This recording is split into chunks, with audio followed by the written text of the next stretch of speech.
Good morning, all.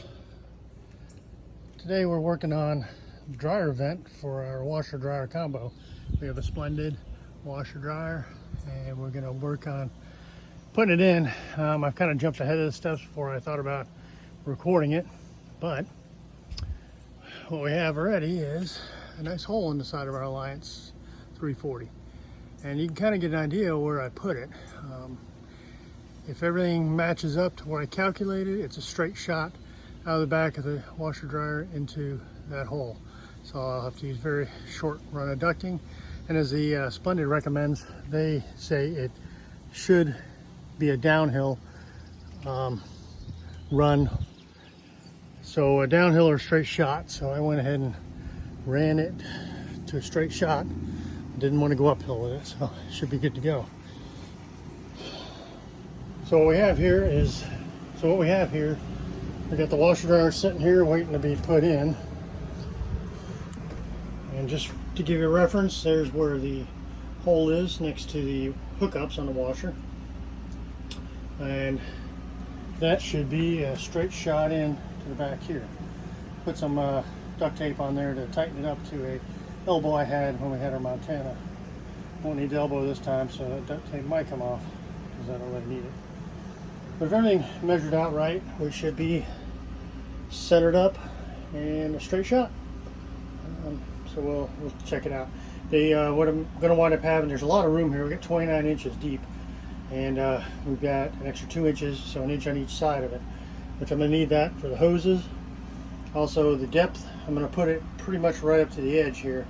That will give me plenty of room in the back to put a little bit of hose on for the dryer vent, instead of being a hard connection, which might not be so good going down the road or just vibrating when it's running. So I like to have a little bit of flex. So essentially that's what it is.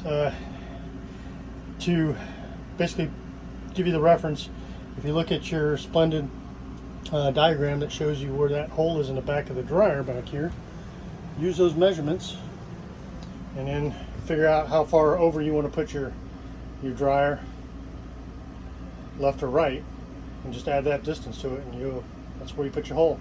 When I measured, I took a stud finder to find out where the cross members are, and on the on this one, what it's looking like, that stud finder here. So if you look here, obviously there's nothing in the hole, so I didn't screw up. But we put the stud finder on. We'll move up, and right there, it gets bright.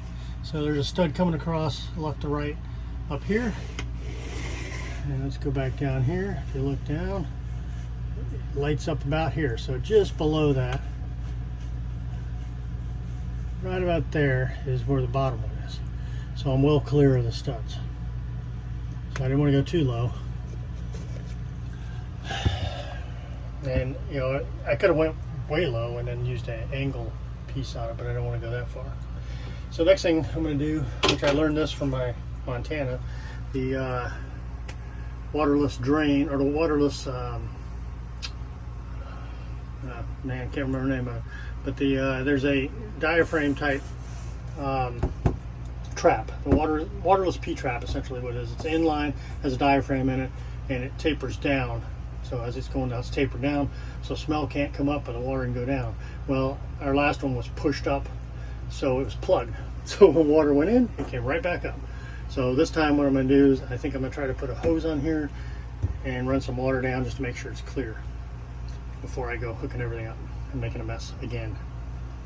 But just want to let y'all know how I was doing it, and I'll show you the final product when I'm done with it. Okay, here we go. Here's the vent cover on the outside.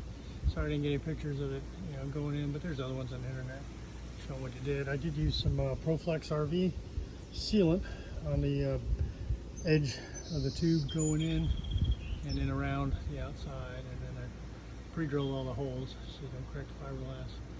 I didn't have that problem on the last one, but I did it just in case.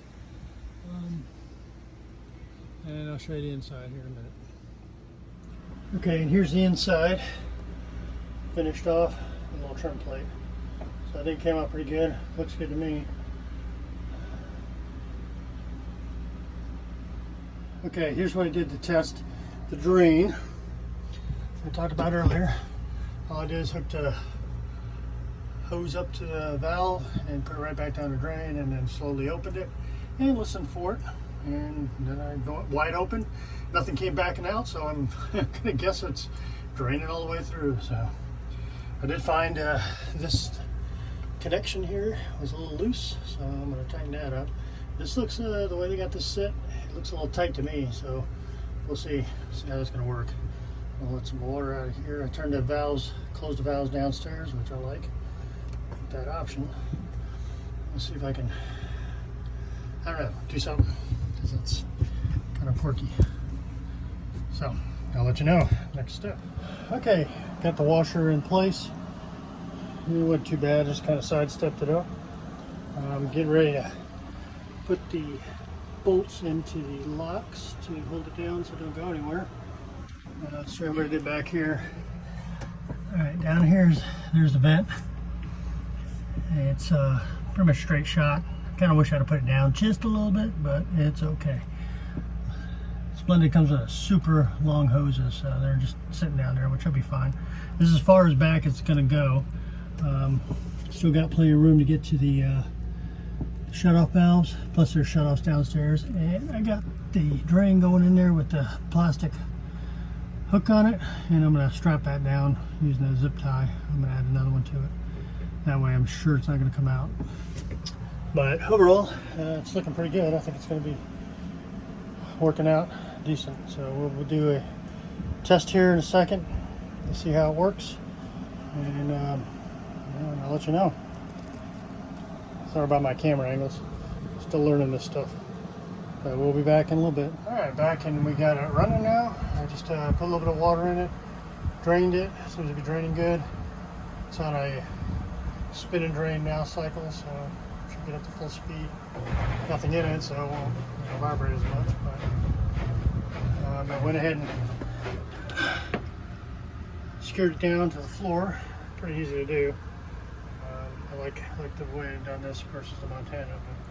But now all I gotta do is clip on this bottom piece. Let's see, it goes up under here. Let's see if I can do this one hand.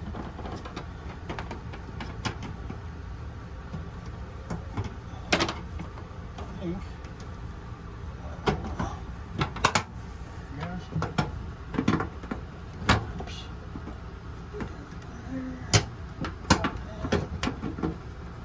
Well, these are setting down. Well, I got it in. That was kind of a chore. Got a good spin going right now. Get up.